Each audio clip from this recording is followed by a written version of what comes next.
అదే RTV app వార్తల్ని క్షణాల్లో చదివే అవకాశం ఉంటుంది. ఒక న్యూస్ పేపర్, ఒక టెలివిజన్ ఛానల్ మీ చేతుల్లో ఎప్పుడూ ఉంటాయి.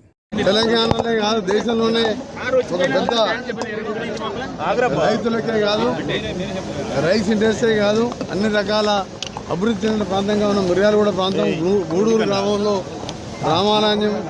రామాలయం అలాగే ఆంజనేయ స్వామి దేవస్థానం విగ్రహ పద్ధతి చేసుకుంటున్నాం. గ్రామస్తులు, ముఖ్యులు, దాతలు ఎవరిని అడగకుండా గ్రామస్తులే కలుపుకొని ఇంత పెద్ద ఆలయాన్ని నిర్మించుకొని ఈరోజు ఈ ప్రాంతంలో ఉండే భక్తులందరూ కూడా సకల సౌకర్యాలతో నిర్మించుకొని అందుకు వారందరినీ కూడా అభినందిస్తూ ఆ స్వామివారి రాముల వారి ఆశీర్వాదంతో రాబో కాలంలో కష్టాలు లేకుండా, కరువులు లేకుండా మీరు కుటుంబ సభ్యులందరూ కూడా మీ కుటుంబ సభ్యులు పిల్ల పాపలతో క్షేమంగా ఉండాలని, బాగా చదువుకొని ఉన్నత శిఖరాలు చేరుకోవాలని, అలాగే మా చైర్మన్ ఈరోజు వచ్చిన ప్రైవేట్ కార్యక్రమం అదొకటి. ఇంకొకటి, ఇప్పటికే ఉదయంకి నేను మిర్యాలగూడ ఎంటర్ అయినప్పుడు మార్చి అనే రైస్ మిల్ దగ్గర ఆపడం జరిగింది. రైతులను చూసి నేనే ఆగాను. ఎదురుస్తున్నట్టు మిల్లర్స్ వార్తలు వస్తే నిన్న నేను జాయింట్ కలెక్టర్ గారిని, శ్రీనివాస్ గారిని, డిఎస్ఓ గారిని పంపడం జరిగింది. అయినా సరే నిన్నటికెళ్ళి ఈ రోజుకెళ్ళి కూడా మార్పు లేదు. మన ఎమ్మెల్యే గారు పోతే ఒక రోజు 2600 కొన్నారు. ఇప్పుడు నేను అక్కడ మిల్లు దగ్గర ఆట్లాడి మిల్లర్స్తో రైతులతో గంట సేపు మాట్లాడినా, జాయింట్ కలెక్టర్ డిఎస్ఓ గారిని ఇప్పుడు రమ్మన్నాను. నేను కూడా అక్కడికి వెళ్తున్నా. ఒకటే మిల్లర్స్కు హెచ్చరిక చేస్తున్నాం.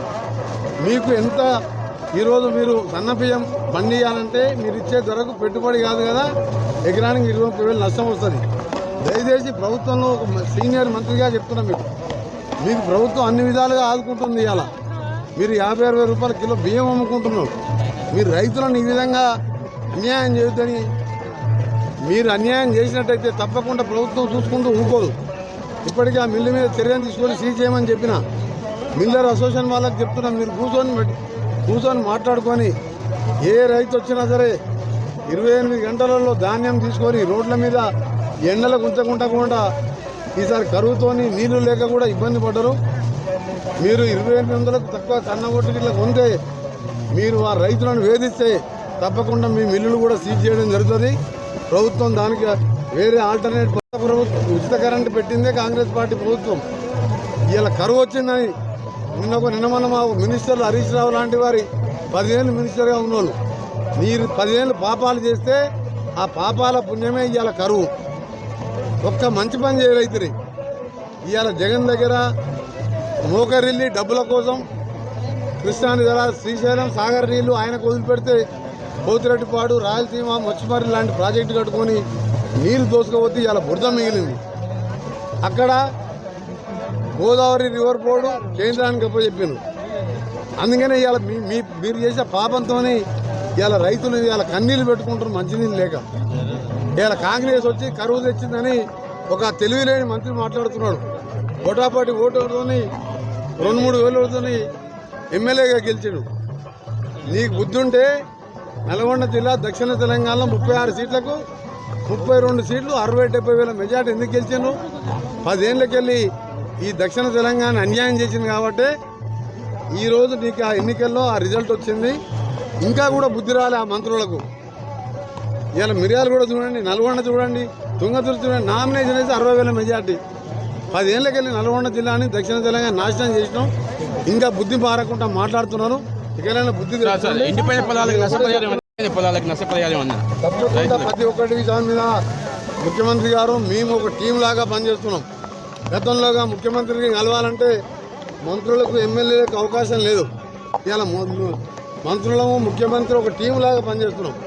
నష్టపరిహారం ఎక్కడెక్కడ నిన్న మొన్న అకాల వర్షాలతో నష్టపోయిన దాన్ని సర్వే చేపించి నష్టపరిహారం ఇచ్చే విధంగా చర్యలు చేపడతాం. మినిమం సపోర్ట్ ప్రైస్ రానట్టయితే మిల్లర్లు ఎంత పెద్ద వాళ్ళైనా సరే తప్పకుండా కఠినమైన చర్యలు తీసుకుంటాం. ఈరోజు ఎన్హెచ్ఆర్సీ వాళ్ళు దేవరకొండలో గర్ల్స్ హై స్కూల్లో బాత్రూమ్లు లేవని చెప్పి ఇవాళ ఈ ప్రభుత్వానికి, అంటే ఇప్పుడు వచ్చిన మా ప్రభుత్వానికి నోటీస్ ఇస్తే ఇవాళ పొద్దున్నే కలెక్టర్ గారు చెప్పి అక్కడ బాత్రూమ్ స్టార్ట్ చేసినాం. 10 ఏళ్ళు 9 లక్షల కోట్లు అప్పు చేసి ప్రభుత్వ స్కూళ్ళల్లో బాత్రూమ్ కట్టలేదంటే నిన్న హైకోర్టు హ్యూమన్ రైట్స్ కమిషన్ ఇచ్చిన ఆదేశాలే నిదర్శనం ఈ ప్రభుత్వం. అందుకనే ఇవాళ బీఆర్ఎస్ పార్టీ మొత్తం ఖాళీ అయిపోయింది. ఇక బీఆర్ఎస్ పార్టీని అప్పట్లో ప్రతిపక్ష నాయకుల ఫోన్లు ట్యాపింగ్ చేసి మీ ఫోన్ ట్యాపింగ్ అయిందా? అప్పట్లో రేవంత్ రెడ్డి కూడా ట్యాప్ చేసి అన్నారు. ఇప్పుడు రాష్ట్రంలో మొత్తం సంచలనమైన కేసు అది. నేను ఉన్నది ఓపెన్గా మాట్లాడతా.